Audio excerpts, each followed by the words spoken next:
All right, so first question as a good journalist is, would you please say and spell your name for us? My name is Tina, Tina, Shelvin, Shelvin, Bingham, Bingham. Thank you so much. Uh, Tina, where did you grow up? Lafayette, Louisiana, north side of Lafayette. Lafayette, yeah. And what was it like growing up in Lafayette, Louisiana? Well, I mean, I had a good childhood. I mean, my parents always tried to expose us to a lot of different, things and cultures and people and activities. So, I mean, I enjoyed my childhood here in Lafayette. There was always something to do. We went to the first inaugural. We still have a picture of the inaugural Festival International. We went to that one. I mean, that was, something that happened during my lifetime as a child. So I'm excited that I got to live through that. That is exciting. What was? Do you have any like fondest memories from that first festival? Oh, my little brother dancing without any rhythm. And I mean, at that time, festival was where Park Lafayette is, but it was just a parking lot next to the Children's Museum. So there was like potholes and all kinds. It was just a bad parking lot. So I'm happy for Park Lafayette now. But I mean, I remember just us as being children and enjoying the music and just being, just existing amongst all of these people. Very nice. What other kind of things? You said your parents exposed you to a lot of different stuff. What other kind of things did you get exposure to? Well, I mean, we traveled a lot. I mean, I definitely got to see Texas, Florida, Mississippi, all the things southern, but my dad was a truck driver early on when I was a child, so we got to see different places. We got to go visit different states, and, they just wanted to expose us to different things, like different cultures. They wanted to try different food, don't limit yourself to just gumbo. It's okay to eat Greek food. It's okay to eat Lebanese food. It's okay to eat Chinese food. So it's things like that, just different cultures, different activities, learning about, the coastal wetlands, why that's important, going fishing all the time because we like to fish. So, the wetlands are important to us, and we needed to know why that was important to us and why it was important to, Louisiana. So they wanted to make sure that we just had a good balance, a good platform to kind of stand on. That's awesome. Mm-hmm. Do you feel like that differed from like your peers or your friends? Do you feel like you had a unique experience with your family, or? Well, everybody's experience is going to be unique. That's your unique, just in your being. So, I don't think it was too much different from anybody else's. I think being, I guess in the area that we grew up in, I guess maybe, or that I grew up in, and maybe I did have a little bit more of an advantage than some people because of my parents and I guess their beliefs. But I don't know. I don't think I had it any better or worse than anybody. I just think I just lived my life. Um, you did go to college? Mm-hmm.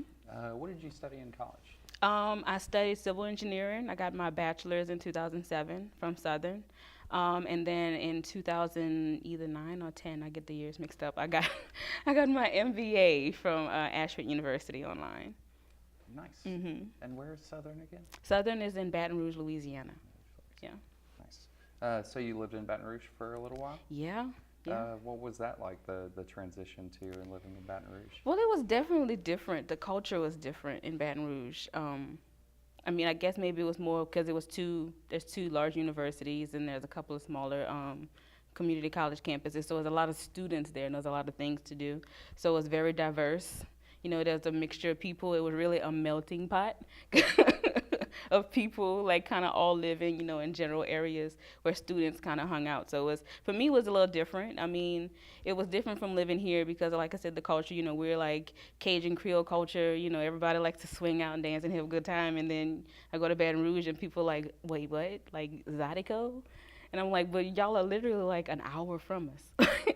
Like y'all literally cross the river and y'all get exposed to so many things. But I think with me and my friends, I think that's what like carried over with me is that, I came from, I guess, country city living, here in Lafayette, and then I go to Baton Rouge with all my friends are from Chicago and, New York and all these exotic places for the U.S. if you've never left Louisiana. And, it was interesting. It was different because I got to meet different people and see different things. That's awesome. Mm-hmm. You said civil engineering? Yes. What interested you in civil engineering? How did you pick that major? I feel like my dad kind of geared me towards that. He kind of pushed me there a little bit. He went to Southern actually for architecture. He didn't get to finish because by that time he started having kids. So he always tried to, keep me with mechanical things. So like early on, when I was 10, I built my first rocket.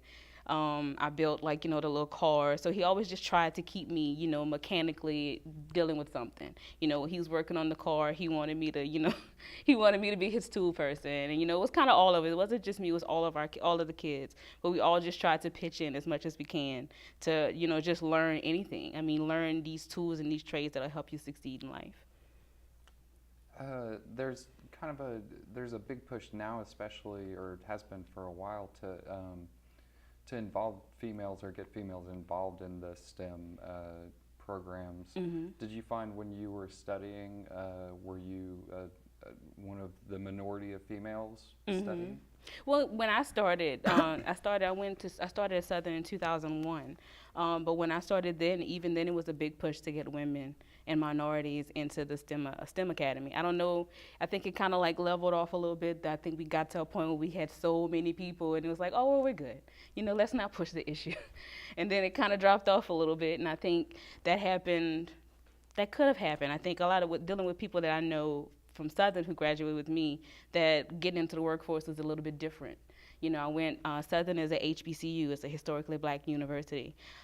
So us entering the workforce, and when I say us, I mean African Americans, entering the workforce is a little different, especially around 2008 when everything kind of tanked, like literally tanked, and the jobs just weren't there. So it's kind of, do I want to go into engineering and spend all this time, or do I just want to start working? So I think 2008, that whole time frame between 2008 and now just kind of was like limbo for everybody. So people just trying to figure things out. Yeah. Mm-hmm. And how did you come to your decision-making process? How did you decide to move ahead with it? I had a scholarship and I had no choice. It's like you're gonna lose the money and you gotta pay for school. So I just dug right in. I knew I wanted to be an engineer. I wasn't sure which kind of engineer I wanted to be, but I knew I wanted to do something that made an impact and that something you can see. So I chose civil because you can see roads, you can see bridges, you can see little small traffic changes. You can see those things. So I want to be able to pass by, not necessarily say, hey, I did that, but in my brain be like, I had something to do with that, and that's kind of awesome. So, that's just for me. I kind of rationalized it that way. I just got stuck with it. I like doing it, so it just seemed like the best fit. What would you say to other young women and young minority women especially who are thinking of pursuing the same field, but maybe discouraged or at a discouraging point? Well, I've seen some very interesting things while I was at Southern, and, people that I wouldn't have thought would be engineers, okay? Like just first meeting, they're engineers, they're very successful at it. Don't think that because you don't have the smarts or you're not good at math or you're not good at this, that you can't be an engineer, you can't be in any kind of STEM related field. It's a large field. STEM is, science, technology, engineering, mathematics. There's a bunch of other little things that are tacked onto that, SQM, all of these other things. So there's so many other things that you can be doing other than engineering to be in the STEM field. So I just encourage anybody just to embrace what makes you different, embrace the things that you like, and if technology is that, that's the wave of the future. So if technology is your thing, embrace it and dive right on in. All right, I've got a follow-up question there, which you may have answered via another question, but what makes you different? You said to embrace what makes you different in your last answer. So what would you say makes you different? I don't know. What makes me different? It is a tough question. I know. It's like, God, I should have thought about this. I don't know. I'm always in a state of learning. Like I'm always a cup half full type person. Like, there's always more to add to the cup. I'll pour a little bit out and then pour some more in.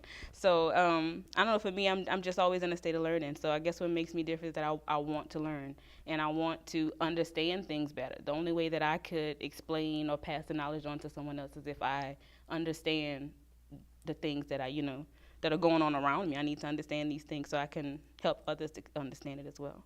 Yeah.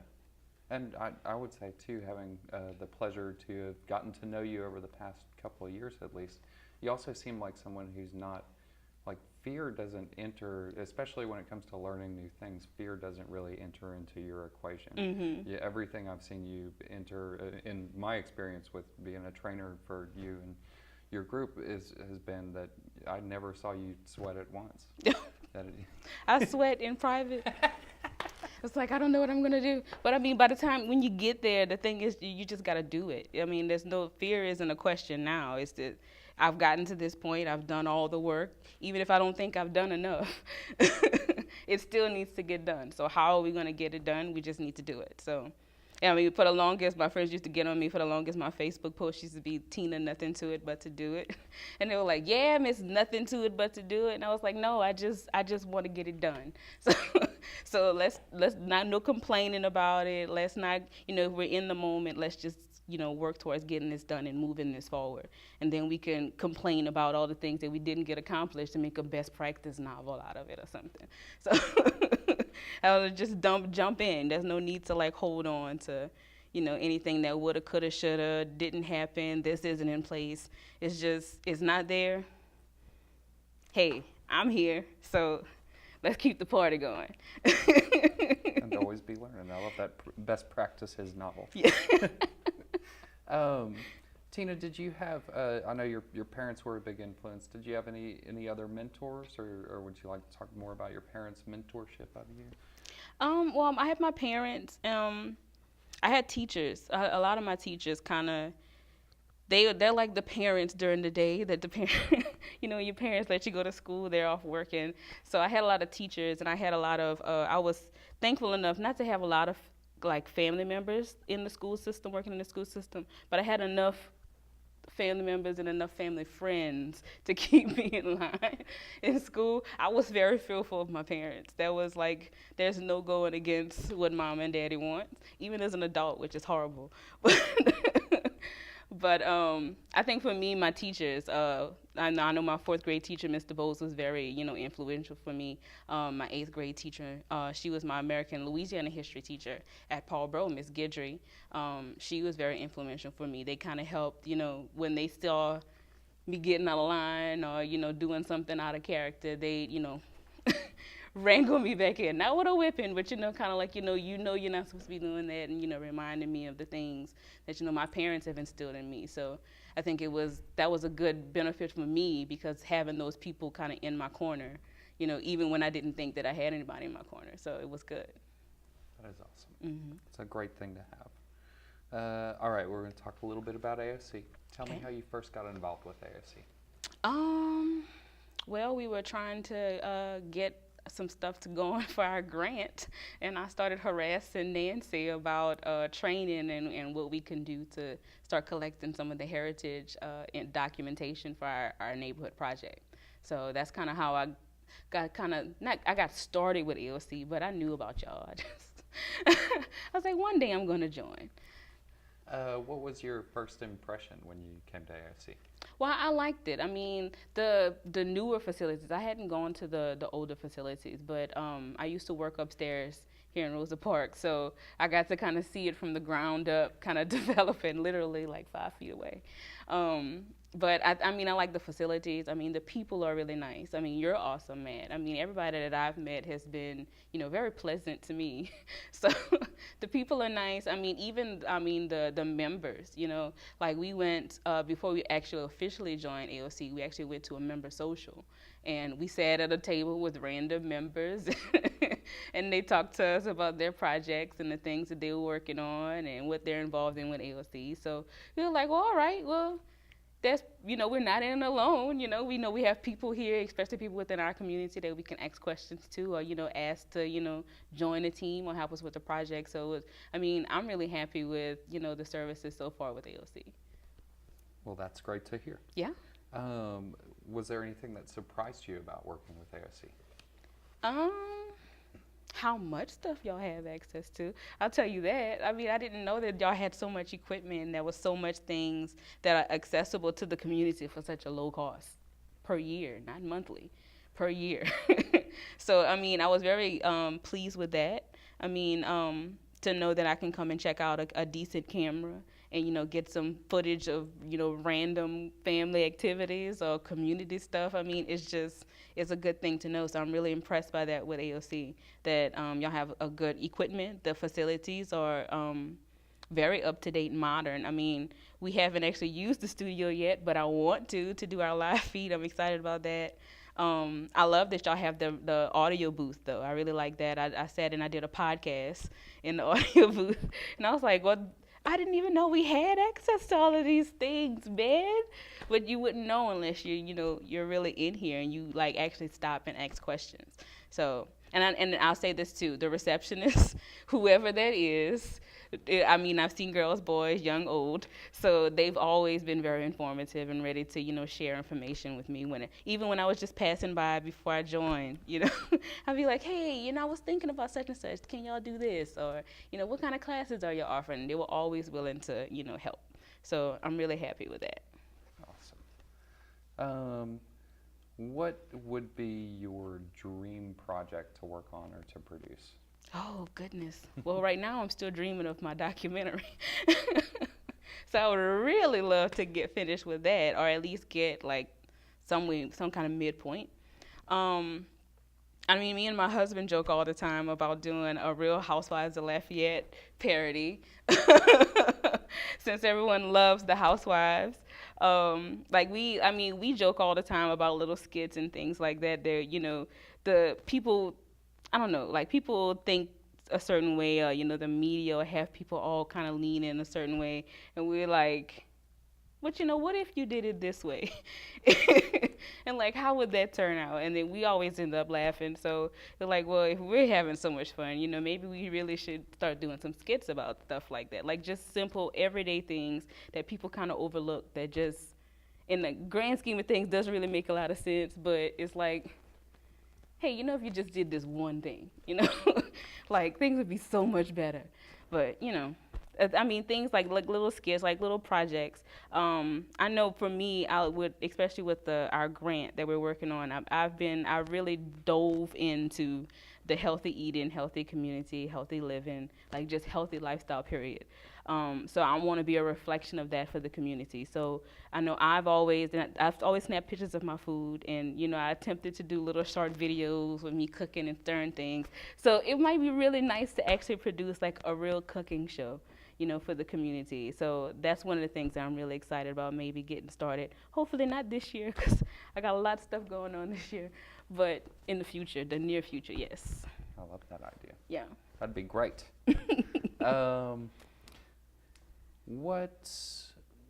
What are you reading right now? Well, I'm reading something by Michelle Alexander. I'm not really reading it, actually. I'm audiobooking it because I don't have a lot of time to read. That's how we but read now. audiobooks is like the best thing ever. But right now I'm reading The New Jim Crow, which is a book about mass incarceration in the African American community. So yeah, that's the book that I really literally have been reading today. So, but I really like get a lot of reading from like articles. Like I like to read topics about topics that I'm interested in, like infrastructure projects or community projects, things that are happening just in the world. I mean, there's so much information, this information age that we're in. So you got to weed through all of the bad stuff to really get those good nuggets. So I like finding the nuggets and sharing that with people. So do you have an example of a most recent nugget you found? Well, I think a nugget, something, because it's something that's happening, and we dealt with it here in Lafayette with the flooding issues, and now we have it happening with Harvey. And I've been seeing a lot of people talking about development and how development has not necessarily caused flooding, but doesn't exactly help it in some cases too. So I've just been looking at and researching things about that, and maybe not diving deep into Houston's flood issues, because we have enough here in Lafayette. But just trying to understand across the board, what are these different issues. It's not isolated just to Lafayette. It's not isolated just to Houston. So, trying to figure out how these things fit in and what we can do locally to maybe, negate some of those issues for us. So I'm just looking to try to find, any little nugget that I can say, hey, why not try this? Or what about this? And have we thought about this? I know that everybody's talking about it, but can we try this? Like just asking the question. I mean, you won't know the answer yes or no until you ask. So that's what I'm looking for, the nuggets to ask the right questions. I love it. Let's see. As a child, what did you want to be when you grew up? I wanted to be everything when I grew up. I didn't know what I wanted to be really. I wanted to be a fireman at one point. I wanted to a firewoman at one point. I wanted to be a lawyer. I wanted to be a doctor, of course. I wanted to be an engineer, but I wasn't sure what kind of engineer. My dad was like an astronaut. That was one of my things. I was like, I want to go into space. Or just a scientist. I mean, I was just curious about just the sciences in general. So, I mean, I had big lofty goals, but I realized that I had to like narrow it down to one and be a master of some. So that's what, I chose engineering, but, like I said, I'm always learning, always trying to find, the commonalities in a lot of the, professions. That we're so much alike. The title is the only thing that's really different and what you're actually doing every day. Chief problem solver. I know, I'm trying. All right, let's do some silly questions. Okay. If you were a season, which one would you be and why? Oh, goodness. It would either be spring or fall because it's never hot and it's never cold. It's kind of like in between. Like right now, I was so excited. Like not that rain is good, but I knew that the rain would cool the temperature down. So rain all summer, I was really excited about. And I was like, it's cooler. Yes, it kind of feels like a little spring, a little hot spring, but I can deal with that. But like right now with the weather kind of changing and there's a little chill, but not a lot, I mean, I can deal with that. So maybe like spring or fall. Either one of those. That seems right. Yeah. Let's see. If you could have dinner with, let's say, between 1 and 5 famous people from history, who would those people be? Oh, goodness gracious. Well, first off the top, I would say Michelle Obama and Barack Obama. And I know that's like a cliche thing for like African American people probably say. But I want to meet with them because they are the first, or I guess considered the first within our country of, our first African American president, our first African American female. I mean, what they represent as far as black love to me, in the community. I'd want to sit down with them. Who else? Dr. Dick Gregory. I'd like to sit down with Dick Gregory. He, he's just a wealth of information, and he kind of tells you like it is, and there's no sugarcoating about it. And I just love to. I mean, I've never seen him in person, but I like to watch his videos, and anytime that I see any little snippet of him telling somebody off, I like to watch that. Who else would I sit with from history? There's so many people. I don't know. Somebody musical. Like anybody. Just like come and sit in my lap. Like just like let me just like listen to you like sing so I could just hang on every word. Anything musical, like Ray Charles or James Brown or who else? I mean, those are like the big people that I just remember. Like Michael Jackson can come sit in my lap. I love that.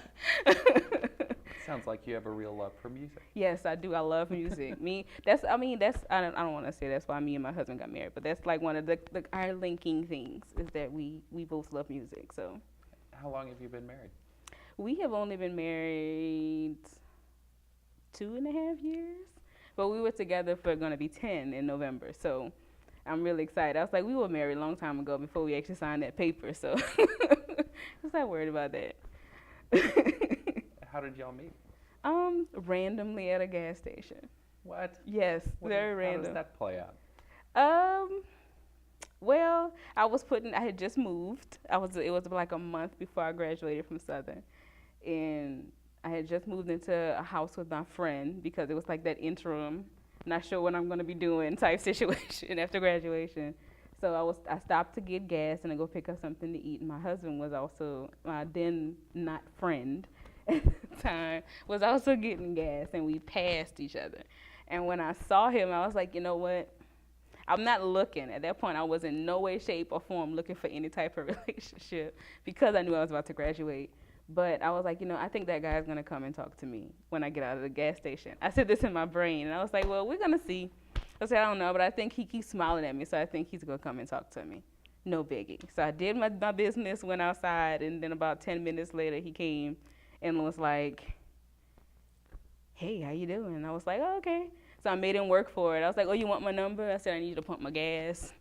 I said, I need my oil checked. I need my tires changed. Like, it was, you had to pay for my time. Even if it was just 15 minutes, I needed you to be working for it. So he did it. So I was like, well, you earned it. So I gave him my number. And then, we've been talking ever since. Had to stop talking. That sounds like a pretty good system. Yeah. I was like, I gotta check those boxes off. Make sure he can check some oil, check. He can check tires, check. He can put gas, check. I think that's good advice for young ladies out there. What is your superpower? Oh, I'm awesome. Is that a superpower? I would say so. And I would agree that that's yours. My awesomeness is my superpower, and it radiates. That is right. When you touch me, you're awesome too. Straight up. You want some awesome? First-hand experience. Awesome. What is your spirit animal and why? Oh, my spirit animal. Oh, geez. A spirit animal. See, I like puppies. Animals are outdoors. I would say anything outdoors. I'd say maybe like a dolphin. I really enjoyed being like on the ocean and like just the not being able to see anything for miles and, being one with your creator, all of that, spiritual, whatever. However, whatever you feel when you feel like things are just beautiful, and that nothing can go wrong in this space, like that. A dolphin, I feel like they're free and they're very intelligent. They can go pretty much anywhere they want, except, with some limitations. They can't walk on land, but, they can go anywhere. They can see anywhere in this country. They can see all the beautiful islands. They can see all the islands that we don't see. So, I like to see that. it's creation. Nobody knows what this world looks like totally.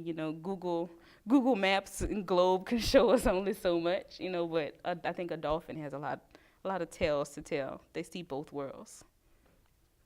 That's one of the most interesting takes I've ever heard on it, Tina, because when you set up the picture of being out in the middle of the ocean with like nothing, you can't see anything, I was like terrified like that would terrify me. Really? But yeah, like your take on it, I just love it. Let me get some of that awesome again. Okay, take you some. Thank you. Take you some. It's just nothing but blue. Like if you look down and you see blue, and then there's blue, and there's contrasts of blue, it's like, this is pretty incredible. Like, I feel like I can touch some things, and I feel like that ship is like really like right there, but it's really like 300 miles away probably. Who knows? So things are just different on the water. Like it just feels different. So I think I like that. I like the water, or anywhere near the water. Any animal that lives on the beach. So I love it. And feel free to pass on this because if people don't know, but what is the one thing about you that very few people know or nobody knows? I think there's a lot of things that people don't know about me, but I think a lot of people assume things about me because I don't really like tell people a lot of things about me unless you ask. Like if you ask, then blah, blah, blah, blah, blah. But if you don't ask, then you won't know. But I think people recently found out that I like to fish. I didn't think that I like to fish, but I do, especially deep sea. If I can to get away from everything, literally. I like to fish. I mean, I'm a people's person. I love tacos. Like, I don't think people would not know that about me. My family talks about it all the time, that I like tacos. I don't know. I mean, it's hard to say what people don't know. I mean, like, I've never told anybody something like that. That makes sense. Yeah. What achievement, Tina, are you most proud of? Well, I mean, recently, I think an achievement is us securing the Kresge Foundation grant for the community to develop the implementation plan. Right now, I'm very proud of that because, I mean, we've never seen that type of investment on a national level for any neighborhood in Lafayette, to develop a plan where the community is really involved in, leading their future and, digging themselves out of their own hole, basically, they've been put in. So I'm really proud about that. And just anything that I've been working on within like leadership and things like that, just, encouraging, youth in our community to, strive towards becoming leaders, becoming entrepreneurs, just increasing their own wealth of knowledge and, pocketbook wealth. So it would be awesome. I mean, I don't know, I guess, proud of the leader that I have become. And making sure that we can secure these things for our community and making sure that everybody has a fair chance at, success in life. Well, that is great. All right, I have one more question for you. Okay. This one can be a tough one. Describe yourself in 3 words. Oh, goodness. Awesome. Capital. Awesome. Only because I just got to pump myself up. That was one of my mentors, too. I didn't mention Mr. Paul Taylor. He was my DARE officer. In the 6th grade, he was like my dad's like best friend in like high school or something crazy, which was interesting. But he always encouraged us to, get up in the morning and be your best self, and to encourage others to be their best self. So I always say that I'm awesome, even when I don't feel like I'm awesome. I'm always awesome. So awesome. Caring.